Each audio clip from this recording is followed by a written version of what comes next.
আমার মতো কারা কারা আছো বলো তো, যারা ডিম খেতে খুবই ভালোবাসো।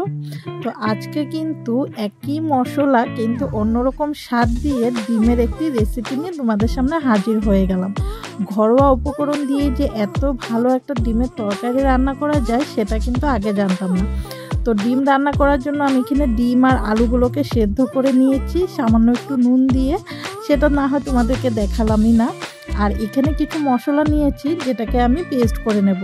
তো পেস্ট করার জন্য নিয়েছি মশলার জার, দিয়ে দিচ্ছি পেঁয়াজ কুচি, এখানে মাঝারি সাইজের দুটো পেঁয়াজ কুচি নিয়েছি, আর দিয়ে দিব কয়েকটা রসুনের কোয়া, আর দিয়ে দেবো কাঁচা লঙ্কা। তো ঝালটা তোমরা বুঝে দিবে যে যতটা ঝাল খেতে পছন্দ করো।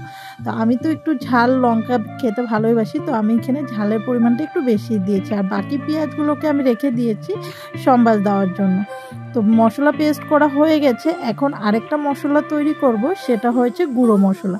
তো এইখানে গুঁড়ো মশলার মধ্যে দিয়ে দিচ্ছি প্রথমে 1 টেবিল চামচের মতো জিরে গুঁড়ো, 1 টেবিল চামচের মতো হলুদ গুঁড়ো, দিয়ে দিলাম 1 টেবিল চামচের মতো লাল লঙ্কা গুঁড়ো, আর স্বাদ মতো নুন দিয়ে সামান্য একটু জল দিয়ে আমি এটাকে একটা পেস্ট তৈরি করে নেব। তো এটা পেস্ট তৈরি করতে করতে তোমাদেরকে বলে দিচ্ছি, তোমরা যারা যারা আমার চ্যানেলে নতুন আছো বা আমার ভিডিওটা প্রথমবার দেখছো, তারা কিন্তু অবশ্যই চ্যানেলটিকে সাবস্ক্রাইব করে দিয়ে পাশে থাকা বেল আইকনটি ক্লিক করে দিও, যাতে আমার ভিডিও নোটিফিকেশন তোমাদের মোবাইলে পৌঁছে যায়। আর যারা অলরেডি চ্যানেলকে সাবস্ক্রাইব করে রেখেছো, তারা ভিডিও দেখার পর একটা লাইক কমেন্ট শেয়ার করতে কিন্তু ভুলবে না। তোমরা এভাবেই যদি আমার পাশে থাকো, আগামী দিনে কিন্তু আরও ভালো ভালো রান্নার ভিডিও নিয়ে তোমাদের সামনে হাজির হতে পারবো। তো দেখো, কথা বলতে বলতে কিন্তু মশলা পেস্টটা পুরো তৈরি করা হয়ে গেছে। এখন চলে যাব রান্না চাপাতে। তো রান্না করার জন্য কড়াই আগেই বসিয়ে গ্যাসটা অন করে দিয়ে গরম করে নিয়েছিলাম, তারপরে পরিমাণ মতো সরিষার তেল দিয়ে দিয়েছি। সরিষার তেলটাকে খুব ভালোভাবে গরম করে নিয়ে খুন্তির সাহায্য নিয়ে একটু নাড়াচাড়া করে দিব। তারপরে দিয়ে দেবো সেদ্ধ করে রাখা ডিমগুলো। তো সেদ্ধ করে রাখা ডিমগুলো কিন্তু খুব ভালোভাবে লাল লাল করে ভেজে নেব, যাতে করে এই রান্নার টেস্টটা ভালো লাগে।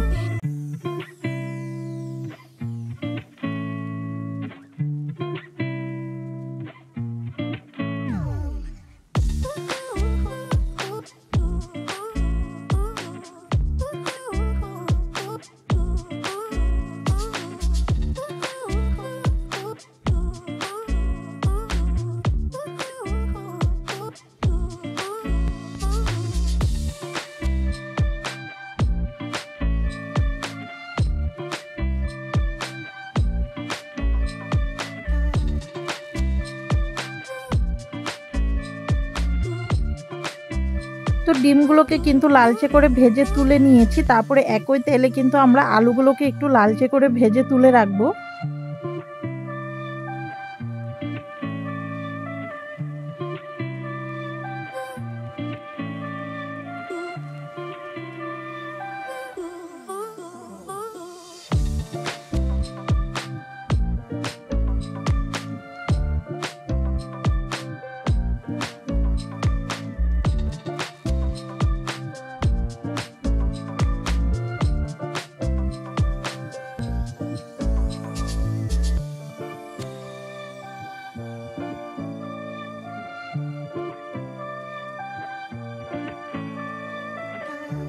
আলুগুলোকেও কিন্তু ভেজে তুলে রেখে দিয়েছি, তারপরে একই তেলে কিন্তু পেঁয়াজ ফোড়নে দিয়ে দিলাম, যে পেঁয়াজ কুচিটা আমি আলাদা করে সরিয়ে রেখেছিলাম।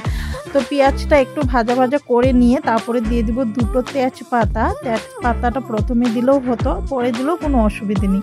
তো তেজপাতাটা দিয়ে আবারও খুব ভালোভাবে খুন্তি দিয়ে নাড়াচাড়া করে পেঁয়াজটাকে একটু লালচে লালচে করে ভেজে নিয়ে কিন্তু আমরা দিয়ে দেবো তৈরি করে রাখা মশলার পেস্টটা, যেটা আমরা কাঁচা লঙ্কা, রসুন আর পেঁয়াজ দিয়ে করে রেখেছিলাম।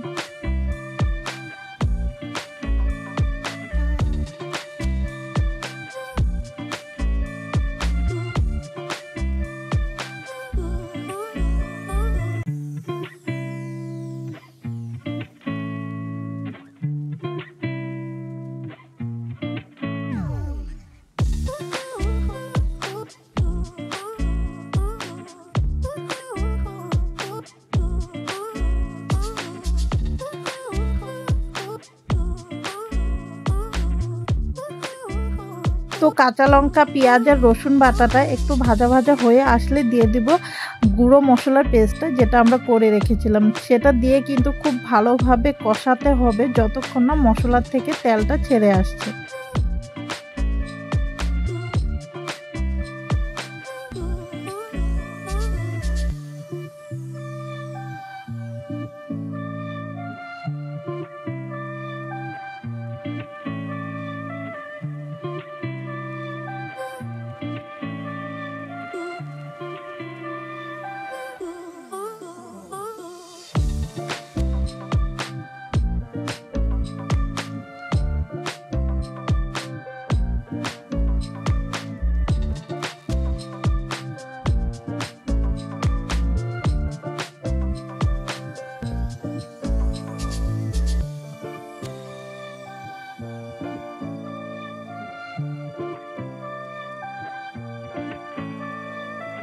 তো তোমরা দেখতেই পেলে আমি 2 থেকে 3 বার কিন্তু ঢাকা চাপা দিয়ে খুব ভালোভাবে মশলাটাকে কষিয়ে নিয়েছিলাম।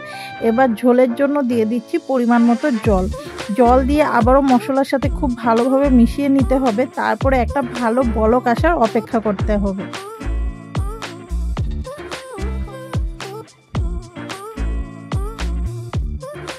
তো আমাদের ডিম তরকারির ঝোলটা কিন্তু খুব ভালোভাবে ফুটতে শুরু করে দিয়েছে। আমি খুন্তি দিয়ে আবারও একটু ভালোভাবে নাড়াচাড়া করে দিয়ে দিব ভেজে রাখা আলু আর ডিমগুলো। এই সময় কিন্তু একটু আস্তে আস্তে দিতে হবে, না হলে ঝোলটা কিন্তু ছিটতে পারে। তো আমি একটু আস্তে আস্তে আলু আর ডিমগুলো দিয়ে দিচ্ছি।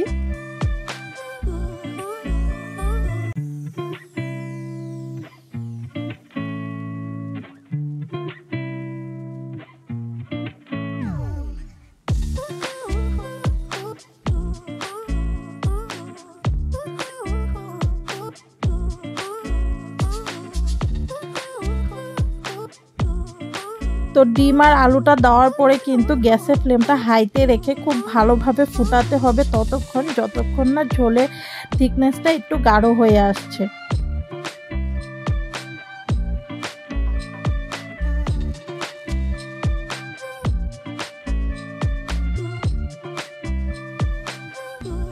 আমি কিন্তু গ্যাসের ফ্লেমটা 10 মিনিট বাড়িয়ে রেখে কিন্তু ঝোলটাকে খুব ভালোভাবে ফুটিয়ে নিয়েছি। তোমরা দেখতে পাচ্ছ ঝোলটা কিন্তু অনেকটাই শুকিয়ে এসেছে। আমার এই মাপেরই লাগবে, তার জন্য কিন্তু এর থেকে বেশি আর আমি ঝোলটাকে শুকাবো না। তো এই সময়ে দিয়ে দিলাম সামান্য একটু গরম মশলার গুঁড়ো। গরম মশলার গুঁড়ো দিলে কিন্তু খুব ভালো একটা ফ্লেভার আসে। তো এই সময়ে গরম মশলাটা দেওয়ার পরে কিন্তু আমি ঢাকা চাপা দিয়ে আবারও 2 থেকে 3 মিনিট রেখে দিয়ে নামিয়ে নিলেই তৈরি হয়ে যাবে আমাদের আলুর পাতলা ঝোল রেসিপি। তো ফাইনাল লুকে দেখা হচ্ছে। তো ফাইনালি আমাদের ডিম আলু দিয়ে ঝোল তৈরি হয়ে গেছে। আশা করি রেসিপিটা তোমাদের কাছে ভালো লাগবে। অবশ্যই কিন্তু কমেন্টে লিখে জানাতে ভুলবে না। আর তোমরা কে কোথা থেকে দেখছো সেটাও বলে যাবে। আজকের জন্য এতটুকুই, দেখা হচ্ছে পরে।